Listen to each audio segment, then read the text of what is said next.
Dios les bendiga, hermanos. Espero que en este momento que nos encontramos nuevamente, realmente el Señor hable a su corazón y hable a la iglesia. En esta oportunidad quiero compartir con ustedes el sermón titulado La Unidad. La palabra que quiero compartir junto con ustedes se encuentra en Juan capítulo 17, versículos 20 al 22. Mas no ruego solamente por estos, sino también por los que han de creer en mí por la palabra de ellos, para que todos sean uno, como tú, oh Padre, en mí y yo en ti, que también ellos sean uno en nosotros, para que el mundo crea que tú me enviaste. Esta es la oración de Jesucristo por nosotros para que podamos mantener la unidad y vivir en la unidad. La unidad es un gran tema de la iglesia y es muy necesaria. Si la iglesia no puede vivir en unidad, difícilmente o imposible es que pueda llevar adelante su propósito, que es que el mundo conozca a Dios. Tenemos ejemplos de la unidad en la naturaleza. Cuando observamos un árbol, una planta, observamos la unidad de la raíz, el tronco, las ramas, el follaje. Vemos la unidad también en la arquitectura. Cuando el arquitecto diseña un departamento, él ubica todas las diferentes habitaciones con sus tabiques, con sus distintos elementos, en una superficie de tal manera que pueda ser funcional para los que habitan. A ningún arquitecto se le ocurre instalar la cocina en la terraza del departamento. Sería poco funcional. Vemos también la unidad en nuestros cuerpos. Estamos formados con muchos órganos, algunos que ni los hemos visto en la vida, pero ellos cumplen una función.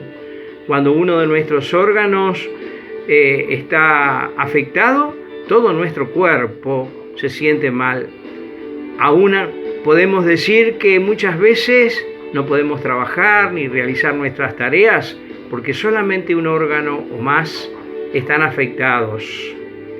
También en la literatura encontramos el concepto de la unidad y un muy conocido escritor, José Hernández, en su libro El Martín Fierro, tiene una frase que dice lo siguiente: los hermanos sean unidos, esa es la ley primera, tengan unión verdadera en cualquier tiempo que sea, porque si entre ellos pelean, los devoran los de afuera.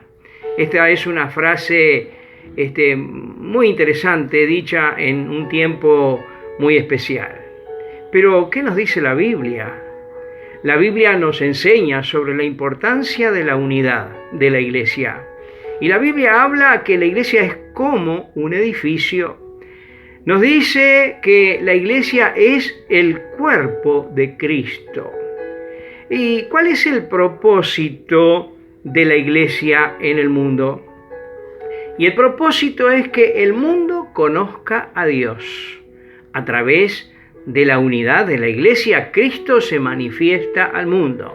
El propósito es la iglesia es el lugar donde las personas aprenden a adorar, alabar, agradecen a Dios, crecen en la vida espiritual, en un ambiente saludable.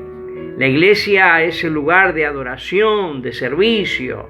También es donde se manifiestan las maravillas de Dios. La gloria de Dios se hace presente en la iglesia con señales, prodigios, sanidades, personas que vienen a Dios con muchos problemas y ven cómo Dios les bendice.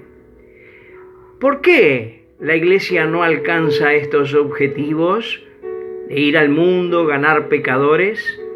En Gálatas capítulo 5, Pablo muy claramente dice: manifiestas son las obras de la carne. Y entre la lista de las obras de la carne menciona los celos, las contiendas, divisiones, entre otras obras de la carne. Estas manifestaciones muchas veces las vemos claramente moviéndose dentro del cuerpo de Cristo. Todo esto es como una enfermedad en el cuerpo. Los objetivos espirituales de la iglesia no se pueden alcanzar cuando el cuerpo está enfermo.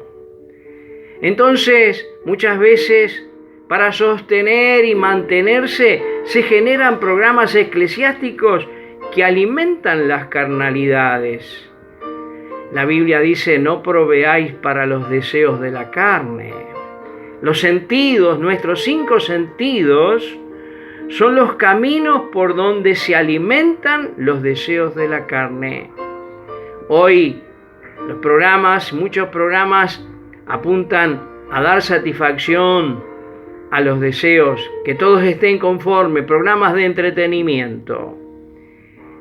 Hay términos tales como buenísimo, espectacular, sensacional, son muy comunes hoy en nuestro ambiente. Han sustituido términos como bendición de Dios. Estamos así, hermanos, y tenemos que pensar seriamente en estas cosas. Pero, ¿cómo la iglesia puede alcanzar la unidad cuando las manifestaciones de la carne se mueven libremente dentro del cuerpo de Cristo? Y la clave está: debemos regresar al mensaje de la cruz. En la cruz hay perdón, hay restauración, hay sanidad para el cuerpo, para el alma y para el espíritu. En la cruz encontraremos también la unidad, porque por medio de la cruz Dios ha unido al hombre pecador. Por medio de la cruz el hombre perdido tiene comunión con Dios. En Efesios, San Pablo escribe diciendo que el misterio ha sido revelado. Cristo, por su muerte, derrumbó el muro divisorio y unió a ambos pueblos, gentiles y judíos. El maravilloso e incomparable misterio de la cruz. Es en la cruz, es en la sangre y es en el cuerpo de Cristo que fue molido por nosotros que encontraremos la unidad que necesitamos y por la cual Jesús oró, diciendo: Padre, que sean uno así como nosotros, para que el mundo crea en ti. Mis queridos hermanos, la unidad es posible porque Jesucristo en la cruz conquistó para nosotros que podamos vivir unidos. Solamente tenemos que venir a Cristo con nuestras carnalidades, nuestros celos, nuestras envidias y decir: Señor, perdóname, límpiame. Señor, permite que la iglesia pueda vivir en santidad, alejando de las obras de la carne. Permitir que el Espíritu de Dios, el Espíritu Santo, se mueva con toda libertad en nuestras vidas y comenzaremos a levantarnos para servir a Dios, para cumplir con los planes y propósitos de Dios que tiene para nosotros y para su iglesia. En un mundo con tantas necesidades, hace falta que conquistemos nuevamente la unidad y en Cristo se encuentra la solución. Que Dios les bendiga.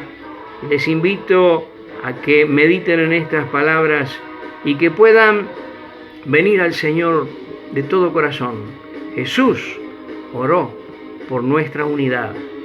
Jesús murió y dio su vida por nuestra unidad. Dios les bendiga muy ricamente y será hasta muy pronto.